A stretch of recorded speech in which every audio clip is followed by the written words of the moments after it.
I'm almost at the end of my European tour. I'm just on the outskirts of Munich in Walter Paul's garden, and normally I can pronounce the potter's name, but on this occasion I cannot pronounce the potter's name, so let me introduce. Hello, I'm Horst Heinzlreiter. Easy to say. Yeah, well, it's easy for him to say, but not for me to say. So hi Horst, and welcome. Welcome, welcome. So let me ask you, when did you start making bonsai pots? I remember not so exactly, but it must be in the 80s, I guess. 83 I started to do bonsai, and nearly at the same time I started to making pots for myself. This was the first step, and it was very interesting to do, and so I produced a bunch of pots, more than I ever had the chance to use. And I go to the Bonsai Club, Austrian Bonsai Club, and sold the pots, and in this way my business was going on. Yeah, that's great. Over the years, I mean, you have been doing bonsai for a long time, and in particular, I mean, from that time, the quality of the trees has improved immensely. Has this changed in any way your styling or the way that you approach making bonsai pots? Yes, I would say my approach is higher now, but it doesn't depend on the higher quality of trees now.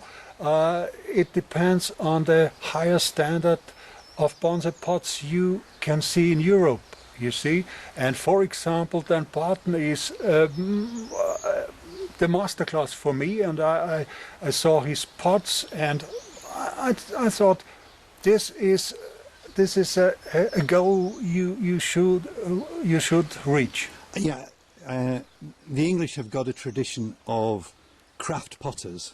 Yeah. And I know here in England, we're not in England, we're now in Germany, of course, but in England, the craft pottery tradition has been very good. And I particularly like your pots because they are craft. Now, you've got one here on your knee. Let's see if we can see it. This is a recent commission for Walter Paul. It is very unusual. Do you want to describe the glazes and how you've approached this? Oh, the other thing I need to mention, of course, is that certainly pots have got bigger. Yeah. And you've got quite a large pot here. What's the diameter of this? Yeah, this is a pot for, you said it, for Walter. Walter needs bigger pots. It's not so easy to produce bigger pots because of breakage. You have to dry them very safe, very slowly. And the pot you see here is really very special. I don't think anyone produces this kind of pots. It has a rough surface, and what is the tree? What is the tree it's intended for?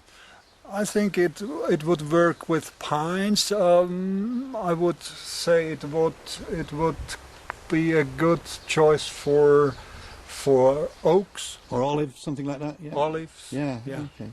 Yeah. I think.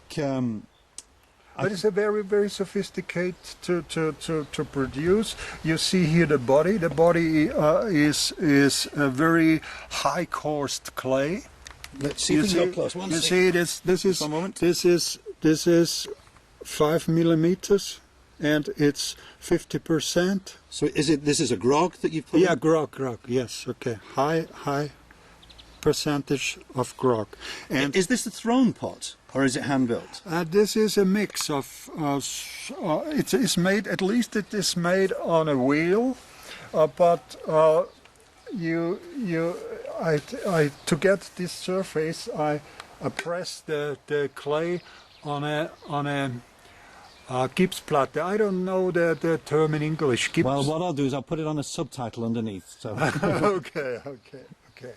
And after bisque firing, a thin layer of oxides is put on, and after that I put it away. I could paint with the sponge. You see, when I put away more, it becomes lighter. The white, you see, this is a white clay, a very thin layer of white clay. Ah, right. So it's a slip. This slip. It's a slip. Okay. Okay.